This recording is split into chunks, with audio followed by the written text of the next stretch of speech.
We're back. We're back this week for another political talk of Charlotte. And I want to thank each of you for joining me. I appreciate this. I'm going to keep my show focused primarily on what has just recently transpired in terms of what Biden is doing as he is leaving the White House. He did state that there's going to be a smooth transition. Let's talk about that when we come back.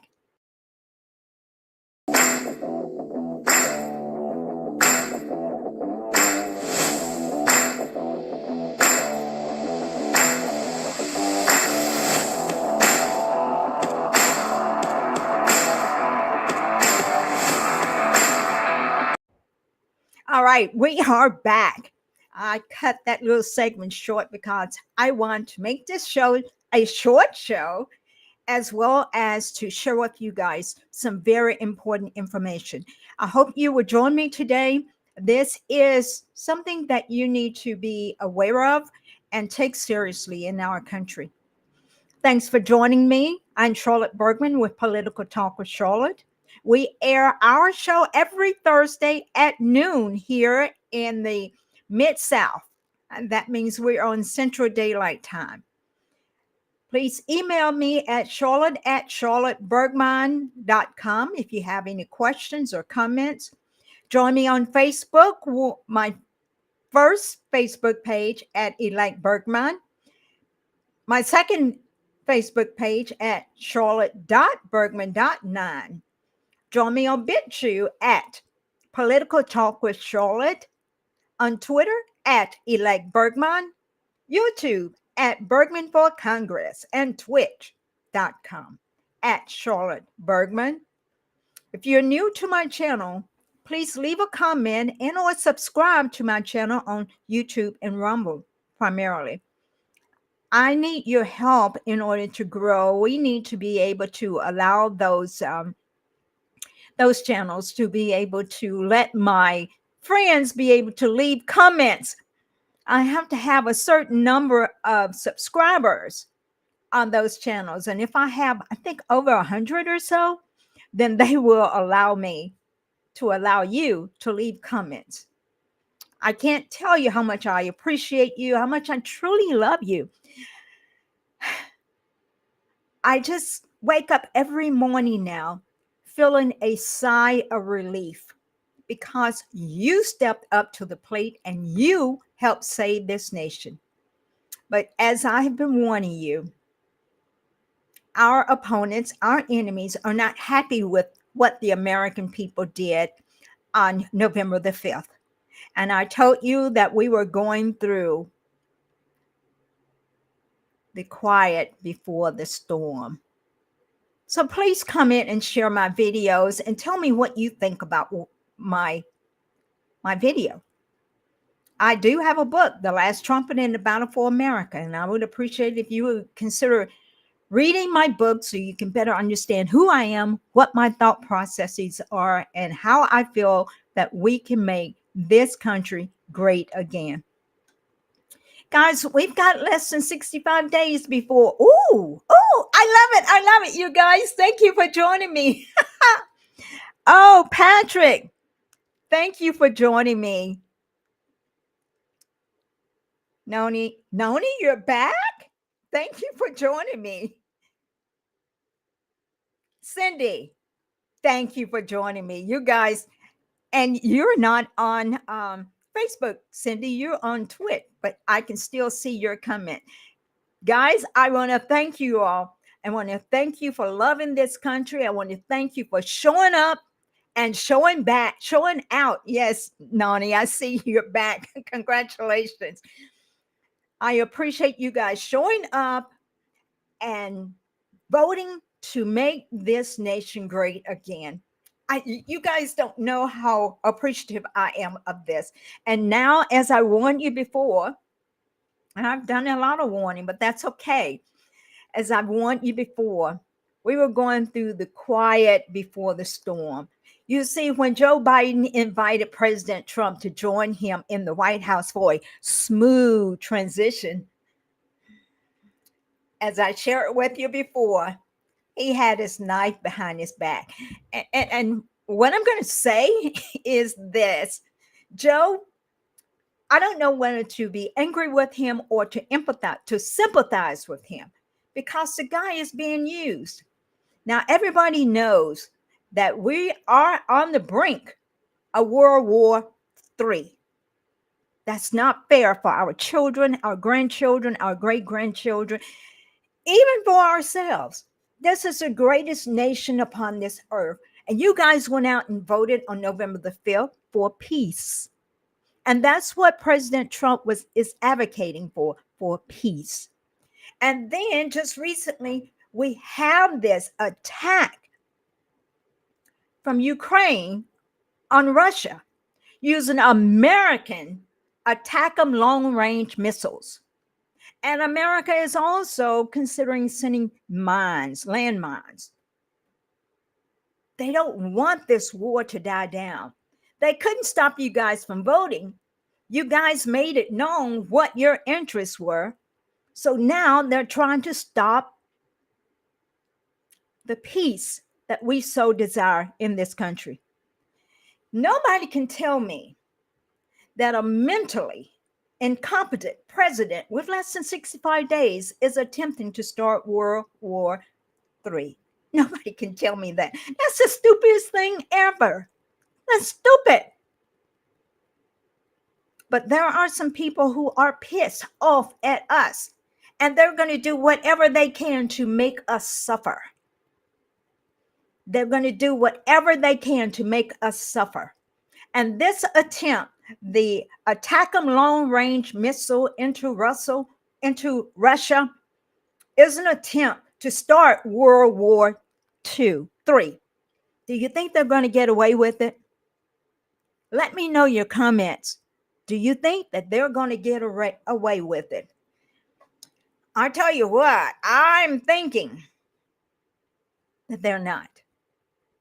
But it's going to require a lot of effort on our part. And primarily, it's going to require us either going into our closets or getting on our knees and asking God to bring down their plans. Asking God to bring down their plans. We can't get out there and shoot a bazooka or a missile, but God can stop this. Okay, so the last thing I remember, Joe Biden was attending the G20 in Brazil. And the last thing I remember, he was getting lost in the rainforest. He was. But not his buddies.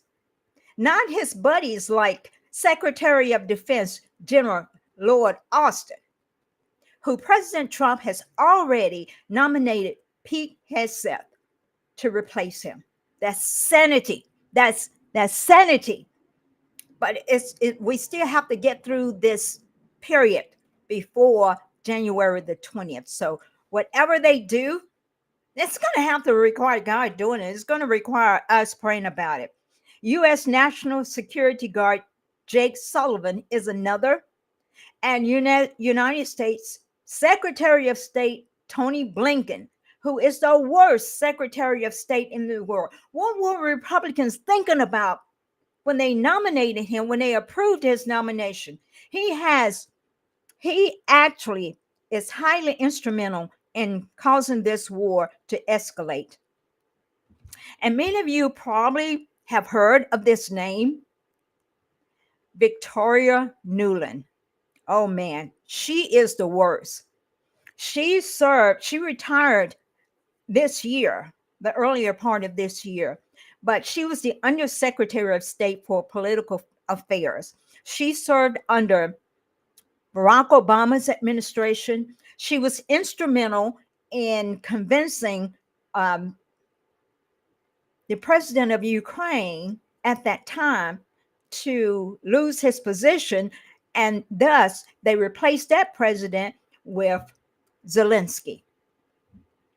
Man, there should be criminal indictments on January the 20th toward Lord Austin, Jake Sullivan, Tony Blinken, because if we don't let them know that they need to be held responsible for their decision to try to get us in World War III as Biden is leaving out the door. I don't know what, I believe that, who said this? Noni, she's thinking money in their pockets when they approved Blinken. They probably did. This, now they have thousands of long range missiles. They do, but they have only launched 6. 5 of them were shot down by Russia, and 1 got through, but it didn't cause any major devastation.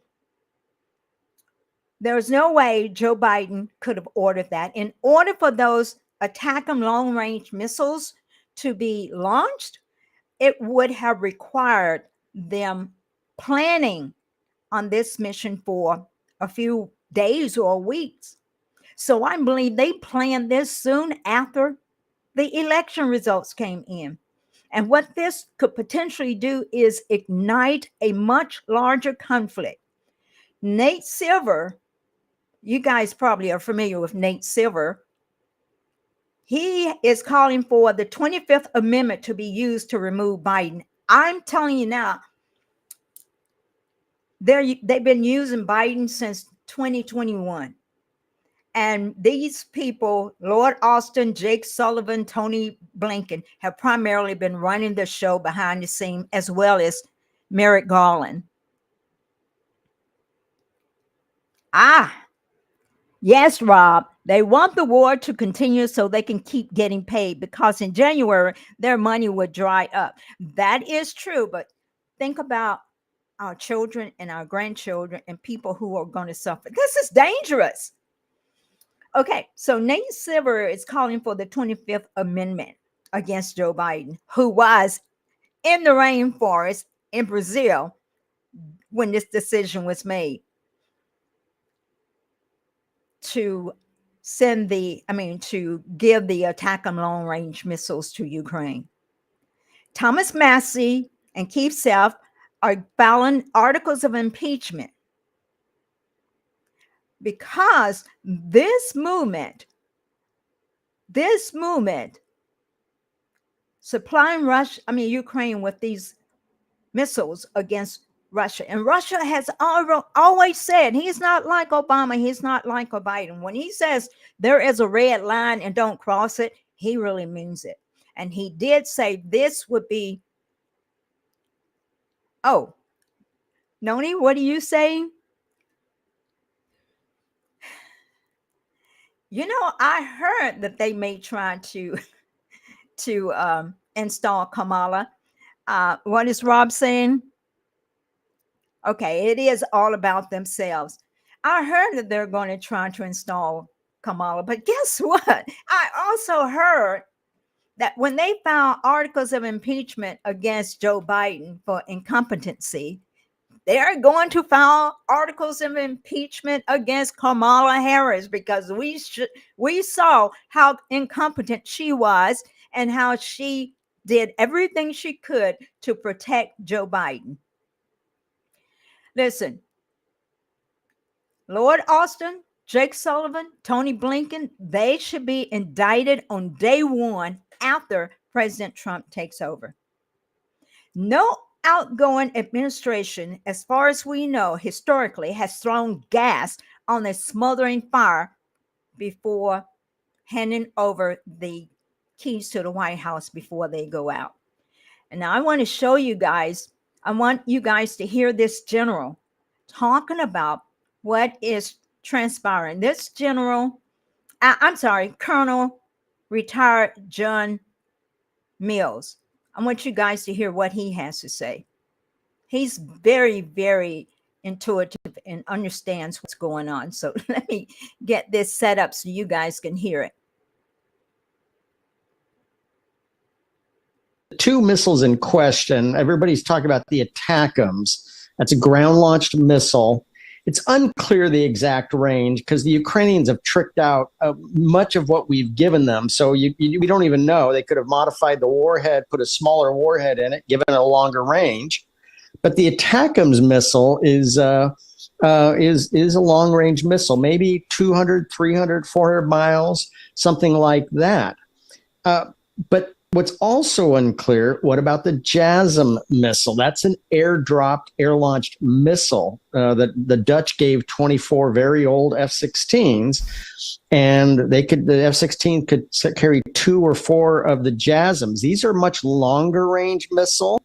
These could strike Moscow. They're high-tech stealth missiles. So this is a unnecessary provocation. Now, if this was only intended to allow the Ukrainians to provide covering fire for their advances and holding terrain inside of Russia in the Kursk Oblast, well, they should have been clear on that. And they should have just said that up front. It's still provocative, but I think the Russians would have understood a lot better. When they just give this ambiguous, the Ukrainians are allowed to use their long-range American missiles and fire into Russia. That is extremely ignorant. But it comes. I don't think Biden had anything to do with this. We haven't had a president since January 21.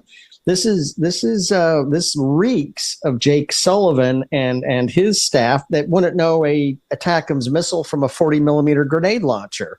I mean, this is just moronic. This is amateurish, and this is why we need to get them out as fast as possible. And why, by the way, Blinken should be one of the 51 intel officers indicted on day one. I put him, Clapper, and Brennan as the highest priority to be charged for their malfeasance. But yeah, this was a horrible rollout, poor timing, poor wording. Everything was bad about this. The 2 missiles in question, everybody's talking. Thank you. Thank you. Thank you very much. I appreciate what you had to share. This is not good. It is not good at all. And I think it's imperative that Blinken and his people understand that we're not going to put up with this. We are not. As Biden is going out the door, they do this. They do it because they are angry with the American people. Now, I want you guys to hear Captain John Conrad. He explains how Trump can put them in a chokehold because there is a critical waterway. And he says this is why Jake Sullivan and the mainstream media have not told you about the importance of this bridge in Russia. So I want you guys to hear this. And I'd like to know your opinion about what is being discussed. Okay, I'm not ready yet. Go back in the queue until I get ready for you. Okay, so I'm bringing this up, and I want you guys to let me know what you think that about what you're hearing and how President Trump can stop them in their tracks before a full-out war occurs. There, I got it up. So tell me what you think about rivers. And so this war would have been very easy to stop Putin early on. You take out that Crimea bridge, you close down the waterway, and that's what chokes the economy of Russia. They would have came to the bargaining table very quick. But Jake Sullivan said, no, we are not attacking that Crimea bridge. We are not stopping them. The Ukrainians tried to shell. Okay, who knows about that Crimea bridge? Apparently, it's an extremely important bridge, and the mainstream media and the Biden administration's defense team doesn't want us to know about it. Apparently, this is a strategy that President Trump can use right now to stop Biden's defense team in their tracks. And as the colonel stated, I don't believe Biden had anything to do with this, but he's a leader. He is the president right now. And so it rose up to the top. So he has to take full responsibility for what his team does. Let's continue listening to Captain John Conrad. Barge traffic from Mariupol. But if you see the map now, it's all along that Sea of Azov, because that is the point that Putin wants. He is worried about NATO closing down this waterway. Okay, there we go. That's what he said. This is what this is primarily all about. Ukraine was wanting to join NATO, and Russia said no. And it's because of this waterway. So let's see what a resolution could be. Absolutely putting a chokehold on the economy. And this is why mainstream media and Jake Sullivan have not told you about the importance of the bridge and the Navy things they've. Who's heard about this bridge? I had not heard about this bridge, but this bridge is important to Russia. More of Odessa and sinking of ships, but they do not want your attention on the volume of traffic coming down this waterway. So that's one lever that Trump, has, that if you don't listen, Putin, we will shut down that waterway. We will send the missiles and blow up that bridge. Okay. President Trump can use that strategy. He can also talk to Xi as well as Putin, and he can talk peace. Whereas the Biden administration is mad at us for not voting for Kamala, President Trump has a responsibility to talk peace. And I'll tell you what, from what I understand, President Trump is pissed. He's pissed off about this, and I couldn't blame him. This will do a lot to slow down the success of his administration. So let's go back over some of these people who need to be indicted on day one on January 20th. Secretary of Defense General Lloyd Austin and President Trump has nominated Pete Hegseth, National Security Advisor Jake Sullivan, who is an attorney who has done a lot of damage. President Trump has nominated Matt Walls, and United States Secretary of State Tony Blinken, the worst person of all of them. President Trump has nominated Marco Rubio. Marco Rubio, he's hawkish too. So I've got some concerns about him. Do you have concerns about Marco Rubio? Do you think he's the best person that could have been nominated for that position? And of course, our new Attorney General, and I want you guys to know, Matt Gaetz will be nominated as the Attorney General. He's got smarts, he's got a backbone, and he actually has a reason to go after them because they have tried to take him down. They have tried to use the Biden administration, the people on his team have tried to use lawfare to take Matt Gaetz out. And I'll tell you what, we got a new day coming in America. We have a new day coming in America. And I tell you, as I said before, I wake up every morning. I'm really excited about what we have to look forward to. But we got to get through this critical period of these less than 65 days before we take our country back. We got to get rid of these criminals who are in the White House, who are working with this White House, this current White House, to destroy our nation. Stay prayerful, guys. Who dropped out, Cindy? Cindy, who dropped out?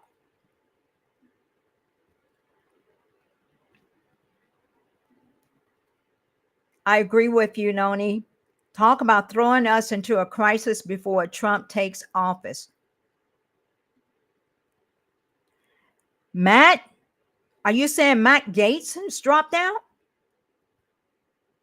Or Mike G? Who is Mike G? Or are you talking about Matt Gaetz? Please let me know, Cindy. I had not heard about that. He doesn't have any reason to drop out.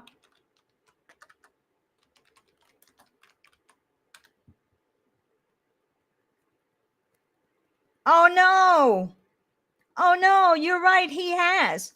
He drops his bid for Trump Attorney General, and that happened 30. You guys are brilliant. You guys are so smart. Okay, Matt has dropped out, and I'm kind of sad about that. So anyway, let's see what happens next. As I said, President Trump always has a plan A or a plan B. Wow. So he has dropped out of the run for the Attorney General, and he has given up his seat for Congress. Well, let's see what happens. I want to thank you all for joining me this week. Thank you for informing me that Matt Gaetz has dropped out, Cindy. I wasn't aware of that. But let's continue to be concerned about our nation. Things are going to work out okay, and I'm going to do a little bit more research on Matt Gaetz, and I'll let you guys know what I come up with. You guys have a blessed weekend, and I appreciate each of you, and more importantly, I appreciate the fact that you guys got out and voted on November the 5th. I love you.